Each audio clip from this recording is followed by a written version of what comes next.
Hello दोस्तों, स्वागत है आप लोगों का हमारे यूट्यूब चैनल महान सर में। और हम इतिहास पढ़ रहे थे और इतिहास में हमने अब शुरू किया था आपका वैदिक सभ्यता। और वैदिक सभ्यता का हम एक पार्ट कवर भी कर चुके हैं, जिसमें काफ़ी चीज़ें हम कवर कर चुके हैं। आज ही हमारा ये दूसरा लेक्चर होने वाला है और इसमें हम कुछ चीज़ें कवर करेंगे, क्योंकि वैदिक पार्ट बहुत लंबा पार्ट है, इसमें बहुत चीज़ें हैं। तो मतलब थोड़ी थोड़ी करके हम कवर करेंगे। हो सकता है इसकी भी दो तीन वीडियो हो, जैसे कि हड़प्पा सभ्यता की आपकी 3 वीडियो हो, तो इसमें भी आपकी 3 वीडियो हो सकती हैं। लेकिन आप लोग हमारे साथ बने रहिए, एक एक चीज इसमें क्लियर होगी। और हमारे चैनल को आप लोग सब्सक्राइब कर लें, ताकि हर चीज हर वीडियो की नोटिफिकेशन आपको मिले और आप लोग प्रॉपर वे में हमारी इस क्लास को देख सकें। और इसकी पीडीएफ मैं 100% आप लोगों को दे दूंगा। 101% मतलब पीडीएफ के लिए आप लोगों को परेशान होने की कोई जरूरत नहीं है। हो सकता है अभी मैं थोड़ा नहीं दे पा रहा हूँ कि एक साथ नहीं दे पा रहा हूँ, तो मतलब कोई इसमें वो बात नहीं है। मैं किसी न किसी एक वीडियो के लिंक में इसकी पूरी पीडीएफ इसकी डाल दूंगा, मतलब जहाँ तक की मैं पढ़ा दूंगा वहां तक की डाल दूंगा। तो आप लोग बेफिक्र रहिए, पीडीएफ आपको मिलती रहेगी। तो शुरू करते हैं आप आज की क्लास। और आज की क्लास में आपका क्या है, आज की क्लास में हमारे ये क्या है, हम वेद पढ़ेंगे। क्या वेद पढ़ेंगे? सबसे पहले जो हमारा वेद है वो आपका क्या है, यजुर्वेद है। मतलब पहला वेद तो हम पढ़ ही चुके हैं, ऋग्वेद, उसमें हमने सारी चीजें देख ली थी, कितनी बार किस चीज का इस्तेमाल हो रहा था। अब हम क्या पढ़ेंगे, यजुर्वेद। ये आपका क्या है, यजुर्वेद है। अब ये यजुर्वेद, यजुर्वेद के बारे में जो यहाँ पे मैंने कुछ फैक्ट आपके लिखे हैं वो आपको याद होने चाहिए। क्या? जैसे कि इसका उपवेद आपका क्या है, उपवेद आपका धनुर्वेद है। इसके पुरोहित को आपका क्या बोला जाता था, अग्रवयु बोला जाता था। और वहाँ होत्र या होता बोला जाता था, कहाँ, ऋग्वेद में। और ये सारी चीजें मैंने एकदम स्ट्रक्चर्ड वे में लगा के रखी हैं। अब मैं आप लोगों को इसको क्या है एक एक करके थोड़ा थोड़ा जूम करके यहाँ पे दिखाता हूँ। तो ये देखिए, अब यहाँ पे आप लोगों को दिख भी रहा होगा। उपवेद आपका क्या है, धनुर्वेद है। पुरोहित आपका अग्रवयु इसका होता है। और इसमें आपके कितने हैं, 40 अध्याय हैं और 1990 मंत्र हैं। ये कोई इंपॉर्टेंट फैक्ट नहीं है, फैक्ट आपके क्या है इंपॉर्टेंट, इसका उपवेद धनुर्वेद। पुरोहित आपका अग्रवयु इसका कहलाता है। और ये क्या है, भारतीय विज्ञान का आपका क्या है, जनक कहा जाता है। भारतीय विज्ञान का आपका क्या बोला जाता है, जनक बोला जाता है। फादर ऑफ इंडिया, मतलब भारतीय विज्ञान का क्या है, ये जनक है। फादर ऑफ इंडियन साइंस का आपका जनक है। और इसमें क्या है, इसमें एक चीज मिलती है कि ये जो आपका है, ये गद्य और पद दोनों में आपको देखने को मिलेगा। क्या मिलेगा, गद्य और पद दोनों में। तो ये आप याद रखिएगा। और इसमें जो विषय वस्तु है वो आपकी क्या है, यज्ञ दिए गए हैं, कर्मकांड है, बलिदान है, अनुष्ठान है, इन सारी चीजों की जानकारी मिलती है। तो ये आपका क्या है, यजुर्वेद से क्या है, भारतीय विज्ञान का जनक है, गद्य और पद्य में है। पुरोहित आपका अग्रवयु, उपवेद आपका धनुर्वेद। जो हमने हाईलाइट किए हुए हैं वही आपके फैक्ट आपके इंपॉर्टेंट है। अब हमारा क्या है, नेक्स्ट हमारा क्या है, यजुर्वेद। तो यजुर्वेद में हमको क्या पढ़ना है, बेसिकली हमको इसमें क्या पढ़ना है, तो ये आपका क्या है, यजुर्वेद तो हमने पढ़ लिया। सामवेद, नेक्स्ट हमारा क्या है, सामवेद। इसको हमको पढ़ना है। अब इसमें हम देख लेते हैं क्या क्या चीजें हमारी दी हुई हैं, उन्हीं चीजों को हमको पढ़ना है। जूम करके हम पढ़ाता हूँ तो अच्छा लगेगा आप लोगों को। यहाँ पे क्या है, सारी चीजें दिख भी रही होंगी। अब यहाँ पे उपवेद आपका क्या है, गंधर्व वेद। सामवेद का आपका क्या है, गंधर्व वेद। और इसके जो रचनाकार, एक तरीके से कंपाइलर बोल सकते हैं, क्या है, भरत मुनि आपके क्या है, गंधर्व वेद के क्या है, रचनाकार हैं। पुरोहित इसका क्या बोला जाता था, उद्गाता बोला जाता था। और इसमें 1549 आपके मंत्र हैं। कहीं कहीं पे आपके 1400 जो हैं वो आपके ऋग्वेद से लिए गए हैं, 1474। और बाकी जो आपके बचते हैं वो आपके क्या हैं, खुद लिखे गए हैं, आपके भरत मुनि द्वारा लिखे गए हैं। इसे क्या बोला जाता है दोस्तों, इसे भारतीय संगीत का जनक माना जाता है। हमारा जो संगीत है, सारे गामा पारे, ये सारा का सारा यहीं से लिया गया है। इसे गाया जाने वाला वेद भी कहते हैं। और इसके जो संकलन करता है वो कौन है, जैमिनी है। कौन है, जैमिनी है। संकलन करता कौन है इसके, जैमिनी है। और वास्तविक जो संकलन करता है वो आपके कौन है, सुकर्मा है। वास्तविक संकलन किसने किया है इसका, सुकर्मा ने किया है। और इसमें आपका संगीत की जो पहली जानकारी मिलती है, यानी कि सारे गामा पा, ये आपकी पहली जानकारी आपकी कहाँ से मिलती है, ये यहीं से मिलती है। संगीत के सातों स्वरों की जानकारी, सा रे गा मा पा रे सा, ये सब आपका यहीं से मिलता है। अब हम देखते हैं हमारा जो नेक्स्ट आपका वेद है, और वो वेद आपका क्या है, अथर्ववेद है। अथर्ववेद में क्या है, आप लोगों को दिखाते हैं, आपको दिख रहा होगा। ये आपका क्या है, अथर्ववेद की जानकारी है। यहाँ पे आपको अथर्ववेद के बारे में मैं बता देता हूँ क्या यहाँ पे दिया गया है और क्या यहाँ पे चीजें चल रही थी। तो अथर्ववेद में क्या है आपका, सबसे पहले मैं आप लोगों को दिखा देता हूँ इसकी रचना किसने की है। रचना किसने की है, अथर्वा और अंगिरस। अथर्वा ऋषि और अंगिरस इन लोगों ने मिलकर इसकी क्या की है, रचना की है। उपवेद इसका क्या है, शिल्प वेद है। पुरोहित इसके कौन होते हैं, ब्राह्मण। इसके पुरोहित को ब्राह्मण कहा जाता है। और इसमें आपके 20 अध्याय हैं, 6000 मंत्र हैं। और इसके क्या है, भाग भी हैं, दो इसके भाग हैं, एक आपका शौनक है, एक आपका क्या है, पिप्पलाद है। तो ये दो इसके भाग हैं, ये आप लोग याद रखना। इसमें जो हाईलाइट चीजें हैं वही इंपॉर्टेंट है, बाकी आपकी क्या है, फैक्ट आपके दे दिए हैं। इसमें सभा और समिति की जानकारी मिलती है।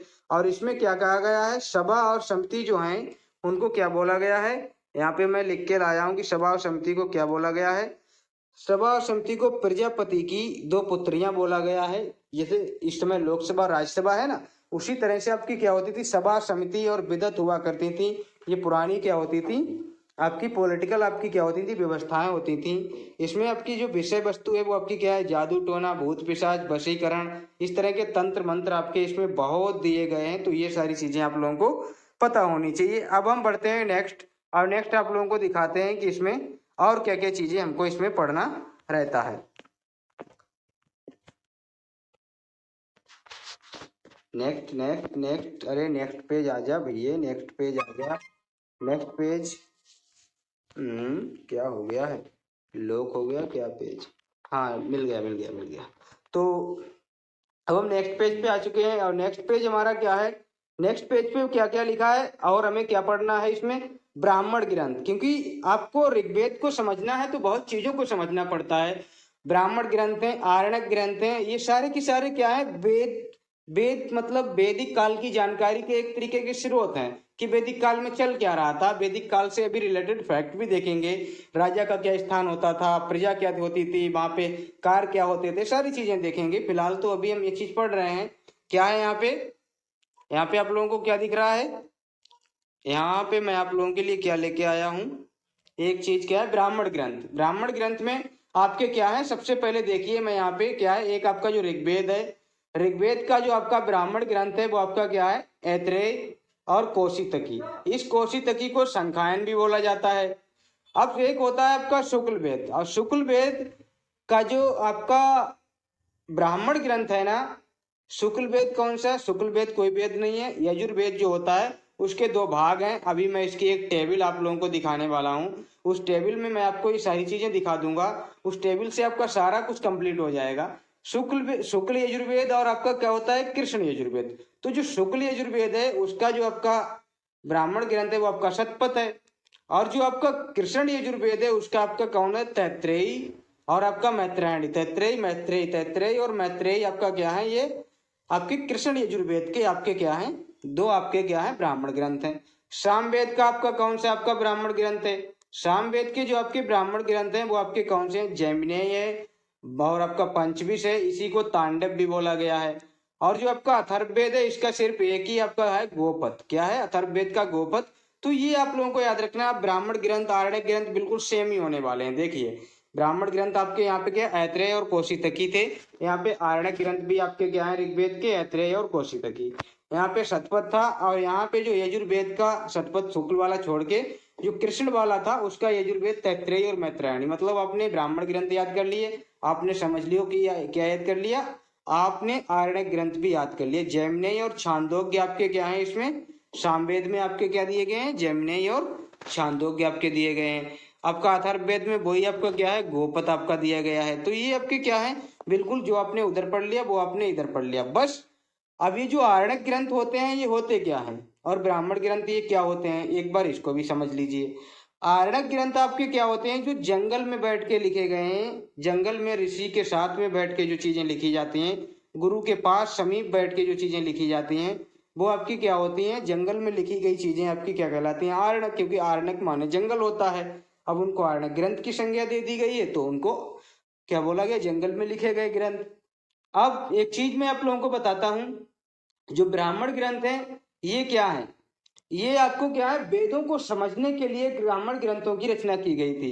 क्योंकि वेद इतने टफ लैंग्वेज में थे, वो लोगों के समझ में नहीं आ रहे थे, तो उन्हीं को सरल भाषा में क्या कर दिया गया था, उन्हीं को ब्राह्मण ग्रंथों में कन्वर्ट कर दिया गया था, सरल भाषा में ब्राह्मण लोगों ने कर दिया था। अब एक चीज फैक्ट यहाँ पे मिलता है, शतपथ ब्राह्मण।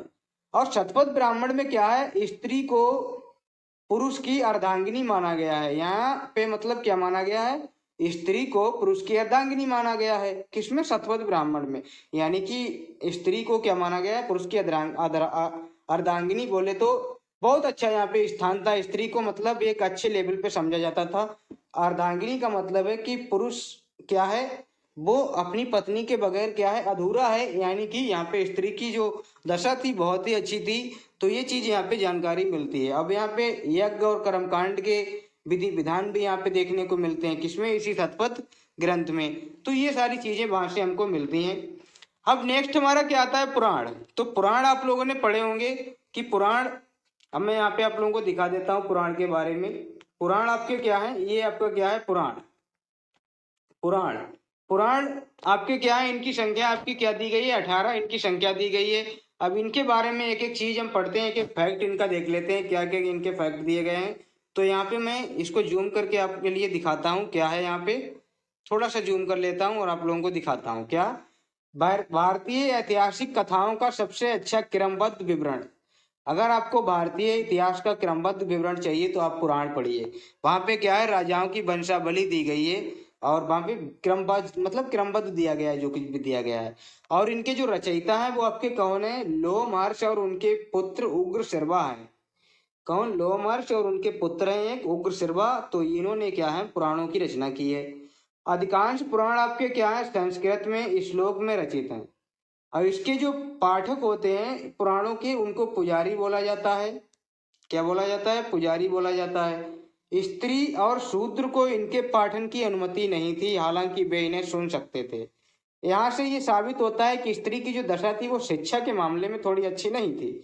क्या थी, थोड़ी अच्छी नहीं थी, क्योंकि यहाँ पे शिक्षा के लिए शूद्रों को भी मना किया गया है और स्त्रियों को भी। वो सुन तो सकते थे, लेकिन यहाँ पे वो उनका पाठन नहीं कर सकते थे, उनको पढ़ नहीं सकते थे। तो ये यहाँ पे व्यवस्था दिखाई गई है। अब हम और चीजें देखते हैं। ये आपका पुराण का मैंने इमेज यहाँ पे लगाया है, तो ये आप देख सकते हैं। और ये आपका मत्स्य पुराण है।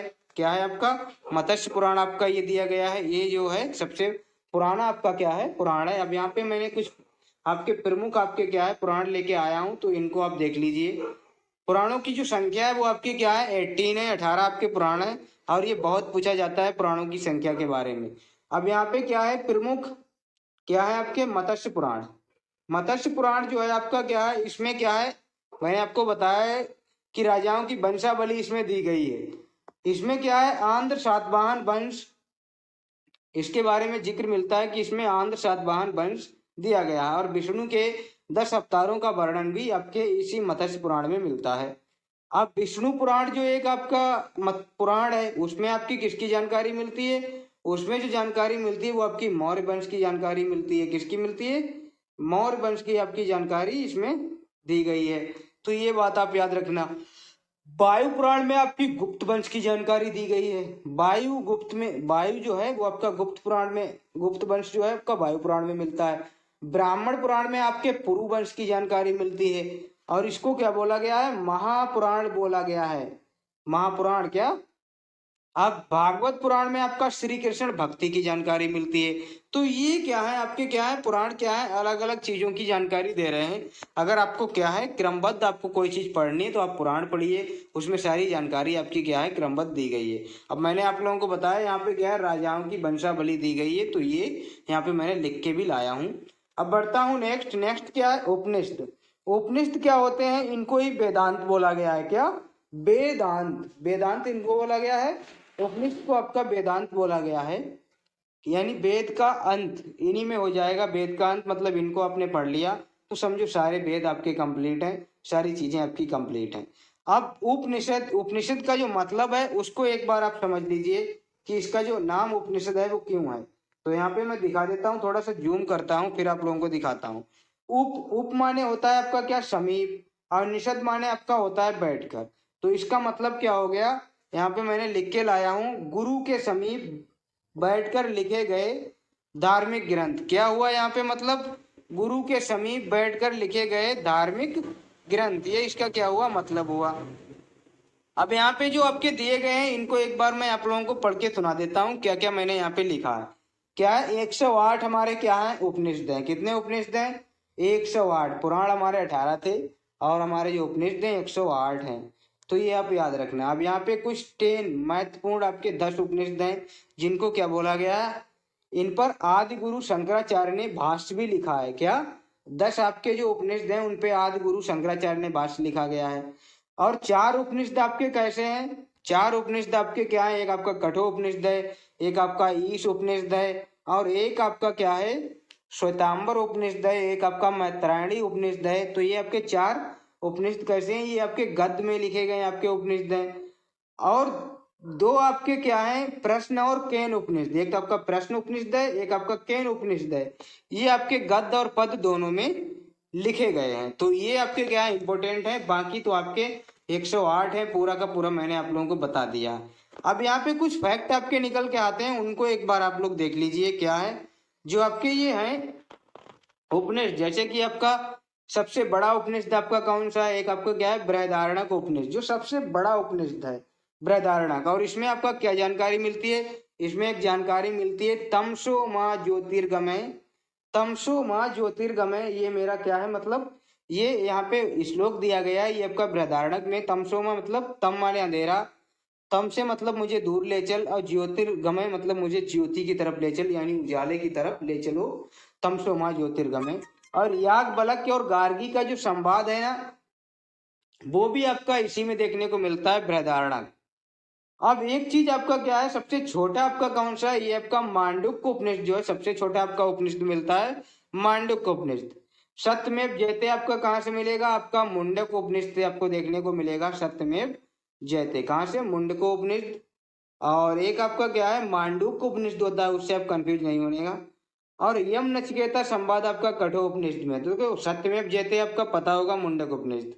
और आपका सबसे जो छोटा उपनिषद है वो आपका क्या है, मांडुक्य उपनिषद है। क्या? मांडुक्य, ये मैंने आपको बता ही दिया। और जो आपका यम नचिकेता है वो आपका कहाँ है, कठोपनिषद में। लेकिन गार्गी का संवाद और आपका माँ तमसो माँ ज्योतिर्गमय, ये आपका बृहदारण्यक में, और ये सबसे बड़ा आपका उपनिषद है। अब मैं यहाँ पे कुछ और चीजें ले आया हूँ। वेदांग। वेदांग क्या है? ये आपका वेदों का उच्चारण समझने के लिए, वेदों की भाषा समझने के लिए ये आपके क्या थे, वेदांग आपके आए थे। अब इसमें क्या है, आप लोग इसमें क्या है, वेदांग इसको सही से समझिए। क्या है, इनको सूत्र साहित्य भी बोला जाता है और इनकी संख्या आपकी 6 है। क्या है? शिक्षा, कल्प, व्याकरण, छंद, निरुक्त, ज्योतिष। मैं इसको कैसे याद करता हूँ? शिक्षा कल्प छंद, शिक्षा कल्प व्याकरण छंद निरुक्त ज्योतिष, शिक्षा कल्प व्याकरण छंद निरुक्त ज्योतिष। इस तरह से मैं इनको याद करता हूँ और मुझे ये ऐसे ही याद है। शिक्षा कल्प व्याकरण छंद निरुक्त ज्योतिष, मैं इनको मतलब मैं इनको मतलब मुझे ऐसे ही याद रहता है। उच्चारण, शिक्षा का मतलब क्या है, उच्चारण करना सीखो। कल्प का क्या मतलब होता है, इसमें रस्म और समारोह समारोह दिए होते हैं, कैसे कोई रस्म होनी, कैसे कोई समारोह। इसमें व्याकरण में तो व्याकरण ही है, छंद में छंद है, निरुक्त में आपकी क्या है, शब्दों की उत्पत्ति, कोई भी शब्द कहाँ से आया है उसमें इसकी डिटेल मिलती है। और ज्योतिषी आपको पता होगा आपका क्या होता है, एस्ट्रोलॉजी से आपका होता है ज्योतिषी। ये यहाँ पे मैंने यहाँ पे इसकी इमेज भी लगा दी है। क्या है, ये सारे के सारे आपके क्या है, वेदांग यानी कि सूत्र साहित्य। अब नेक्स्ट बढ़ते हैं। नेक्स्ट आपका क्या है, ये मैंने आपके लिए एक टेबल बनाई है, एक सारणी बनाई है, जिसमें आपका सारा कुछ कंप्लीट आपका है। क्या? जैसे कि यहाँ पे ऋग्वेद है, यजुर्वेद है, सामवेद है, अथर्ववेद। अब यहाँ पे इसके मैंने क्या है, आयुर्वेद आपका उपवेद, यहाँ पे धनुर्वेद, यहाँ पे गंधर्व वेद, भरत मुनि, शिल्पवेद। ये यहाँ पे श्लोक यहाँ पे कितने, ये मैंने यहाँ पे 10,000 से जो कुछ भी आपके हैं सारे के सारे लिख दिए। यहाँ पे भाग लिख दिए, कितने भाग हैं, पुरोहित, ब्राह्मण, आरण्यक, उपनिषद, विषय वस्तु, सारी चीज मैंने लिख दी, ब्राह्मण ग्रंथ वगैरह। और यहाँ पे मैंने क्या है, श्लोक आपके क्या है 1028 और मंत्र आपके 10,600 हैं लगभग में। ये आपके 40 अध्याय 1919। ये मतलब एक टेबल है जिससे आप हूबहू पढ़ सकते हैं। पूरा का पूरा आपका क्या है, वैदिक साहित्य इसमें दिया गया है। पुरोहित को होत्र या होता, इसमें अग्रवायु, इसमें उद्गाता, इसमें ब्राह्मण। यहाँ पे हमने क्या देखा था, जो ब्राह्मण ग्रंथ थे आपके ऐत्रेय और कौशितकी थे। यहाँ पे आपके कौन से थे, शुक्ल में आपका शतपथ, शुक्ल शतपथ, और कृष्ण आपके यजुर्वेद में आपका मैत्रायणी और तैत्रेयी आपका है। और आपका सामवेद में आपका जैमिनी पंचविश, अथर्ववेद में तो एक ही है, वो आपका क्या है, गोपथ। आरण्यक ग्रंथ आपका वही ऐत्रेय, कौशिकी, मैत्रायणी, तैत्रेय, और इसमें जैमिनी और पंचविश की जगह छांदोग्य आ गया।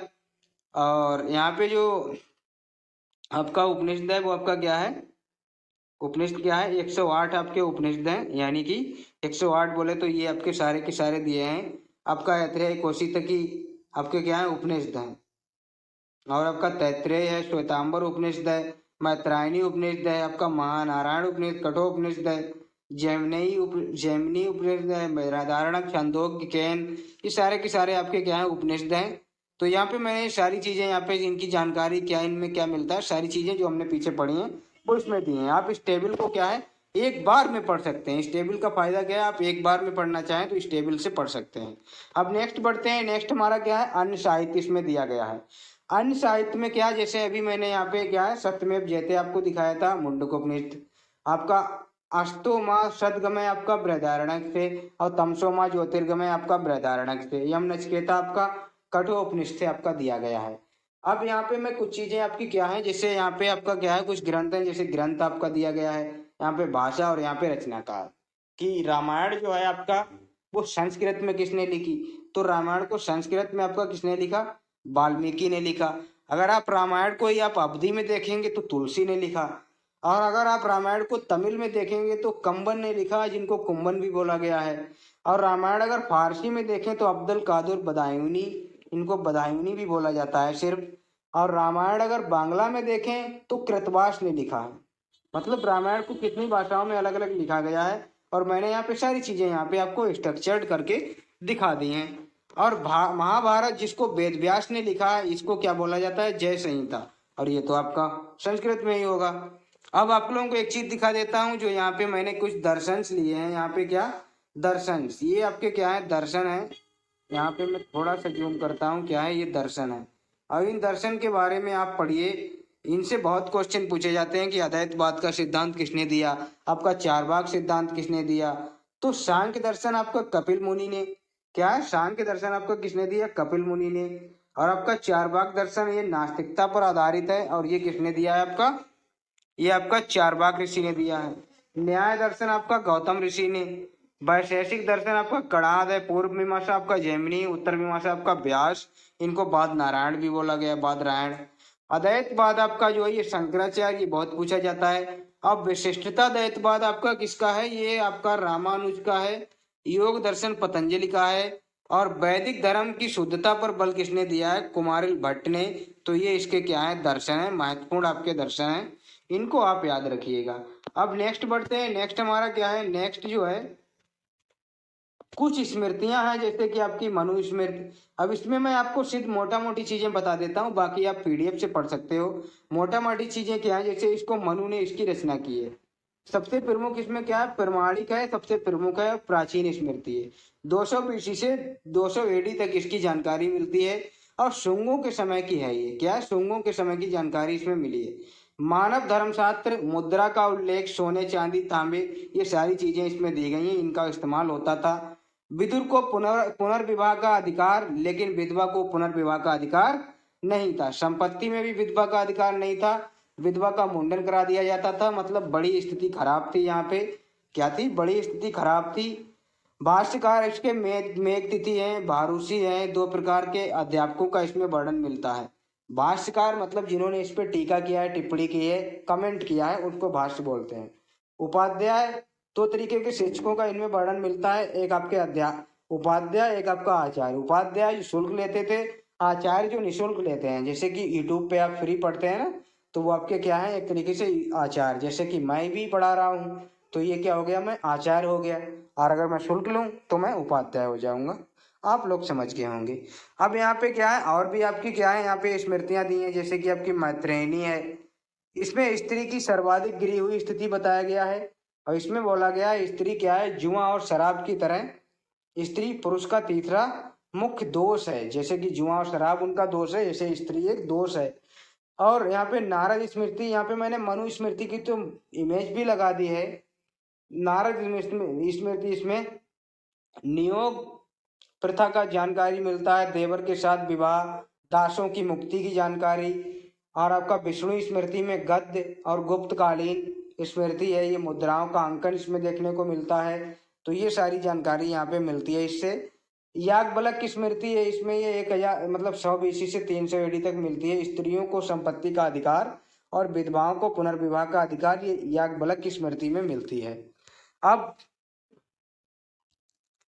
भाष्य का इसके विज्ञानेश्वर हैं, जिनकी एक पुस्तक है मिताक्षरा। विज्ञानेश्वर ने क्या लिखा है? मिताक्षरा।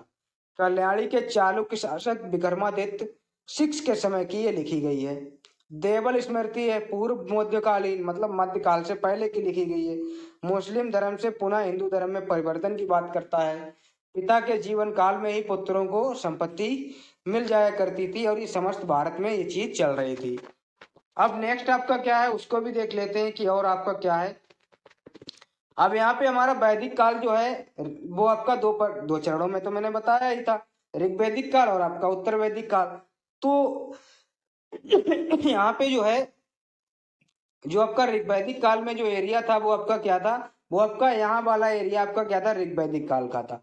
लेकिन उत्तर वैदिक काल में आपका ये सारा आपका एरिया आपका उत्तर वैदिक काल में भी शामिल हो जाता है और ये वाला एरिया भी शामिल रहता है। यानी कि उत्तर वैदिक काल में आपका कहाँ मतलब पूरा का पूरा वैदिक आपका क्या है? ये सारा का सारा आपका उत्तर वैदिक काल में शामिल हो जाता है। यहाँ बिहार की गंडक नदी तक इसका फैलाव होता है। तो देखते ये मैप है, यहाँ पे पांचाल है, कुरु है, हिमालयाज है, यहाँ पे बहुत सारे कंबोज ये सारी चीजें यहाँ पे दी गई हैं। तो ये आपका क्या था यहाँ पे आज का जो लेक्चर था वो आपका यहीं तक था। आज का जो लेक्चर था वो हमारा यहीं तक था। तो अगर वीडियो आप लोगों को अच्छी लगी है तो वीडियो को लाइक कर दें और हमारे चैनल को सब्सक्राइब कर दें।